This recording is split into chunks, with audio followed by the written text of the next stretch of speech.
Assalamualaikum warahmatullahi wabarakatuh.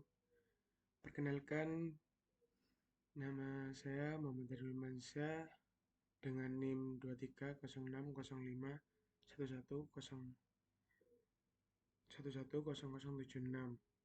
Dan di sini saya akan menjelaskan tentang bagaimana sejarah lahirnya Daulah Umayyah. Jadi gimana sih sejarah lahirnya Daulah Umayyah itu? Yang pertama, Daulah Umayyah itu merupakan daulah Islam pertama yang dilahirkan oleh Muawiyah bin Abu Sufyan pada tahun 40 Hijriah. Berdirinya daulah ini mengalami proses perjalanan yang panjang. Sejak akhir masa pemerintahan Ali bin Abi Thalib, ketika itu Muawiyah bin Abi Sufyan menjabat sebagai gubernur Syam. Dan keinginannya untuk menjadi gubernur di Daulah Umayyah ini di Damaskus, sampai kemudian memperoleh estafet kepemimpinan dari Hasan bin Ali. Secara singkat dijelaskan proses berdirinya Daulah Umayyah sebagai berikut. Yang pertama itu terdapat Perang Siffin. Perang Siffin sendiri ini terjadi karena perbedaan pendapat antara Ali bin Abi Thalib dan Muawiyah bin Abu Sufyan mengenai penanganan kasus pembunuhan Khalifah Utsman bin Affan. Dan yang kedua itu terdapat tahkim. Apa sih tahkim itu? Jadi tahkim itu yang disebut dengan pasukan Ali menerima tawaran damai dari pihak Muawiyah untuk menghindari korban lebih banyak. Kedua pihak sepakat mengadakan perundingan dengan menunjuk utusan Abu Musa al-Asy'ari atau bisa disebut dengan Ali dan Amr bin As atau bisa disebut dengan Muawiyah. Mereka menyepakati perjanjian tahkim untuk gencatan senjata dan mengembalikan persoalan kepada Kitabullah. Dalam pertemuan di Daumatul Jandal, Abu Musa mengusulkan untuk mencopot Ali dan Muawiyah dari jabatan agar situasi kondusif. Kemudian, namun Ammar menolak mencopot Muawiyah sebagai pengganti Utsman. Keputusan tahkim tidak memuaskan kubu Ali namun menguntungkan Muawiyah dan dibait sebagai khalifah di Syam. Ini membuat posisi Muawiyah kuat untuk mendapat dukungan wilayah lain, sementara pendukung Ali desilusi dan keluar menjadi golongan Khawarij. Dan yang ketiga terdapat Amul Jamah. Setelah Ali bin Abi Thalib wafat atas kekejaman Khawarij, maka dibaitlah Hasan bin Ali sebagai khalifah selanjutnya. Nah, Hasan bin Ali memiliki pandangan yang tepat terkait beberapa kondisi yang ada di sekelilingnya. Dia melihat setaranya tidak dipercayai dan musuhnya sedemikian kuat watak dan tekadnya. Selain itu, Hasan sendiri tidak menyukai kekacauan dan lebih menginginkan persahabatan dan perdamaian bagi kaum muslim.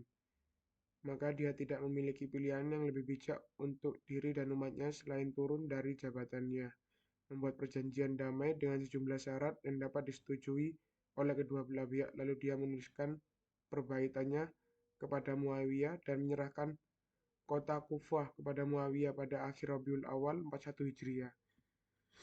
Nah, setelah itu terdapat fase dan sistem pemerintahan Daulah Umayyah di Damaskus. Dan sistem pemerintahan Bani Umayyah itu sendiri bersifat keturunan atau dinasti yang sebelumnya pada masa Khulafa al-Rasyidin yang bersifat demokratis. Kekuatan Daulah Umayyah berlangsung selama kurang lebih 90 tahun. Selama waktu kurun itu Daulah Umayyah memimpin oleh 14 orang khalifah. Dan di antara 14 orang itu yang salah satu yang dikenal yaitu Muawiyah bin Abu Sufyan, Zaid bin Muawiyah, Muawiyah bin Zaid, Marwan bin Hakam, Abdul Malik bin Marwan, Al-Walid bin Abdul Malik, Sulaiman bin Abdul Malik, Umar bin Abdul Aziz, Zaid bin Abdul Malik, Hisham bin Abdul Malik, Walid bin Yazid, Yazid bin Walid, Ibrahim bin Walid, Marwan bin Muhammad. Tidak semua khalifah cakap dan sukses menjadi orang pemimpin. Nah, di antara khalifah yang dianggap sukses dan membawa kepada kemajuan Daulah Umayyah di Damaskus adalah dan yang pertama yaitu Khalifah Muawiyah bin Abu Sufyan, terus dilanjutkan Khalifah Abdul Malik bin Marwan, terus setelah itu Khalifah Al-Walid bin Abdul Malik, kemudian Khalifah Umar bin Abdul Aziz. Terus terdapat Muawiyah bin Abu Sufyan itu pada masa kejayaannya itu terdapat beberapa kebijakan Muawiyah bin Abu Sufyan, yaitu memindahkan ibu kota kekhalifahan Daulah Umayyah ke Madinah ke Damaskus, Suriah. Terus membangun administrasi pemerintahan dan menolak aturan jawatan pos. Kemudian mengatur urusan tentang mengacu pada urusan tentang Bizantium, membentuk wilayah hijabah. Kemudian terdapat Marwan bin Hakam.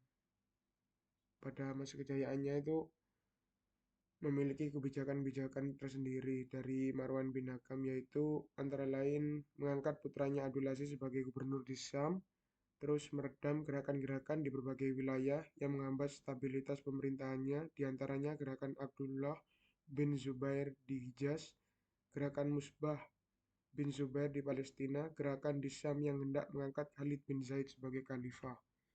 Kemudian mengembalikan kedudukan orang-orang di suku Jazirah Arab ke dalam kekuasaannya.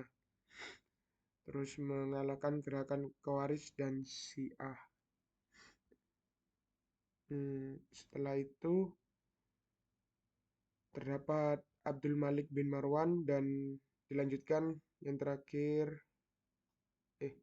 terus dilanjutkan Walid bin Abdul Malik, terus Utmar bin Abdul Aziz, dan setelah itu perkembangan peradaban dan ilmu pengetahuan Daulah Umayyah di Damaskus. Jadi setelah dari khalifah-khalifah di atas itu terdapat perkembangan yang signifikan dari Daulah Umayyah ini, yang antara lain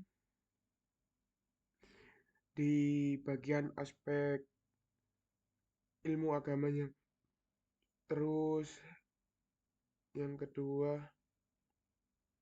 di bidang ekonominya. Nah, di bidang ekonomi sendiri itu memiliki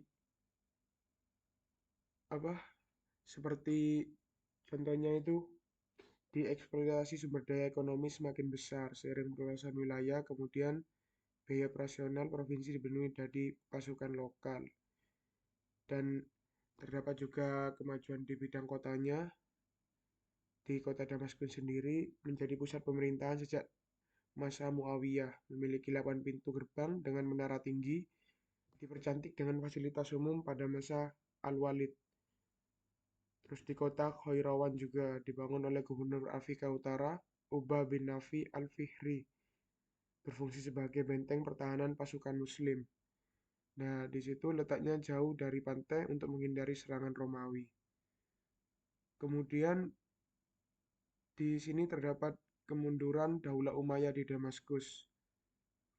Nah, sepeninggal Umar bin Abdul Aziz, tampuk kepemimpinan dilanjutkan oleh Zaid bin Abdul Malik. Masyarakat yang sebelumnya hidup dan dalam kenyamanan dan ketentraman, juga kedamaian berubah menjadi kacau. Masyarakat menyatakan konfrontasi terhadap pemerintahan Zaid bin Abdul Malik yang cenderung hidup dalam kemewahan dan kurang memperhatikan kepentingan rakyat. Jadi pada masa Zaid bin Abdul Malik itu dia cenderung mementingkan diri sendiri gitu ketimbang kemewahan. Itu dipentingkan oleh diri sendiri ketimbang memikirkan rakyatnya. Kemudian kekacauan ini terus berlanjut hingga khalifah terakhir Daulah Umayyah di Damaskus, Marwan bin Muhammad, yang pada akhirnya meninggal di Mesir. Nah, di sini terdapat beberapa faktor yang mengantar Daulah Umayyah pada kehancuran. Yang pertama yaitu ketidakpuasan memeluk Islam non-Arab atau sering disebut dengan Mawali, karena merasa dimarginalkan dengan tidak mendapat hak yang sama dalam hal tunjangan dan beberapa hak lain tidak dikabulkan oleh pemerintah Daulah Umayyah. Terus kemudian sistem pemilihan khalifah melalui garis keturunan.